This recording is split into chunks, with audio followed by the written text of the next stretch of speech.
Mark chapter 15.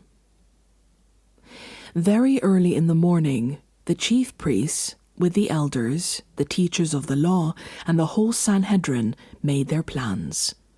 So they bound Jesus, led him away, and handed him over to Pilate. "Are you the king of the Jews?" asked Pilate. "You have said so," Jesus replied. The chief priests accused him of many things.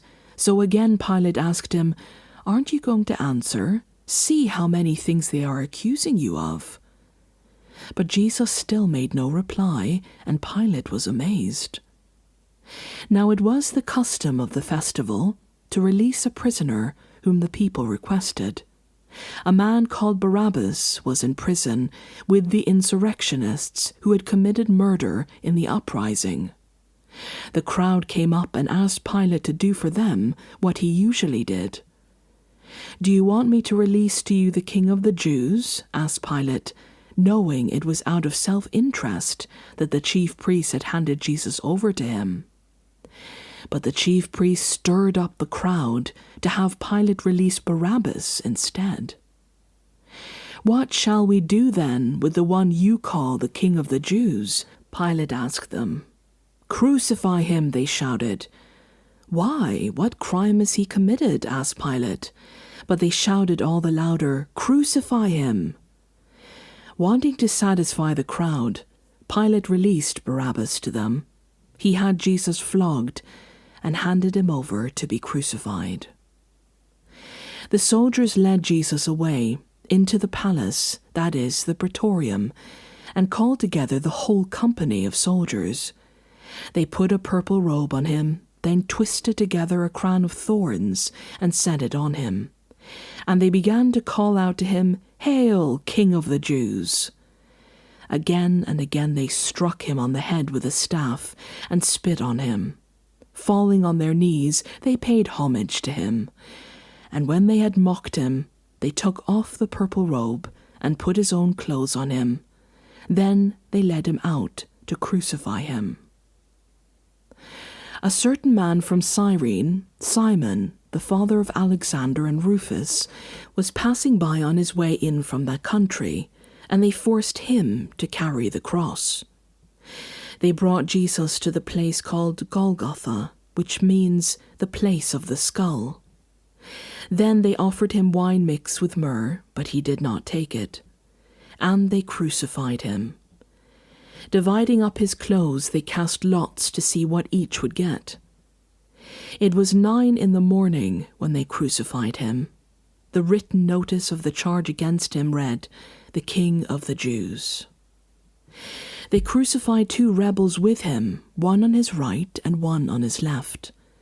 Those who passed by hurled insults at him, shaking their heads and saying, "So, you who are going to destroy the temple and build it in 3 days, come down from the cross and save yourself." In the same way, the chief priests and the teachers of the law mocked him among themselves. "He saved others," they said, "but he cannot save himself. Let this Messiah, this King of Israel, come down now from the cross, that we may see and believe him." Those crucified with him also heaped insults on him. At noon, darkness came over the whole land until 3 p.m. And at 3 p.m, Jesus cried out in a loud voice, "Eloi, Eloi, lama sabachthani," which means, my God, why have you forsaken me?" When some of those standing near heard this, they said, "Listen, he's calling Elijah." Someone ran, filled a sponge with white vinegar, put it on a staff, and offered it to Jesus to drink. "Now leave him alone. Let's see if Elijah comes to take him down," he said. With a loud cry, Jesus breathed his last. The curtain of the temple was torn in 2 from top to bottom. And when the centurion who stood there in front of Jesus saw how he died, he said, "Surely this man was the Son of God." Some women were watching from a distance, Among them were Mary Magdalene, Mary the mother of James the younger, and of Joseph, and Salome. In Galilee these women had followed him and cared for his needs. Many other women who had come up with him to Jerusalem were also there. It was Preparation Day, that is, the day before the Sabbath. So as evening approached, Joseph of Arimathea, a prominent member of the council, who was himself waiting for the kingdom of God, went boldly to Pilate and asked for Jesus' body. Pilate was surprised to hear that he was already dead. Summoning the centurion, he asked him if Jesus had already died.